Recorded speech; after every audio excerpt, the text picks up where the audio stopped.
আসসালামু আলাইকুম। হজরতে আনাস ইবনে মালিক রাদিয়াল্লাহু তাআলা আনহু থেকে বর্ণনা আছে যে নবী করিম সাল্লাল্লাহু আলাইহি ওয়াসাল্লাম বলেছেন, দোয়া ইবাদতের মগজ। তিরমিজি হাদিস।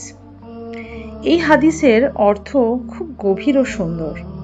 দোয়াকে ইবাদতের মগজ বলা হয়েছে, কারণ মগজ যেমন পুরো দেহকে নিয়ন্ত্রণ করে, তেমনি দোয়া পুরো ইবাদতের প্রাণ ও মূল ভাব।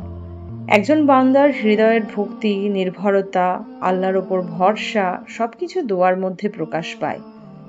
দোয়া হলো এমন একটি আমল যেখানে বান্দা তার অসহায়তা দেখায় আর আল্লাহর রহমতকে ডাক দেয়। তাই দোয়াহীন ইবাদত হলো শরীর আছে কিন্তু প্রাণ নেই।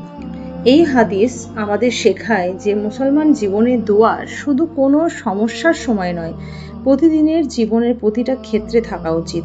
দোয়া মানুষকে আল্লাহর কাছে আরও নিকটবর্তী করে, মনকে শান্ত করে এবং ঈমানকে শক্তিশালী করে। শেষ কথা হচ্ছে এটাই যে দোয়া শুধু চাওয়া নয়, বরং আল্লাহর উপর সম্পূর্ণ ভরসা ও দাসত্বের প্রকাশ। এটাই ইবাদতের আসল রূহ।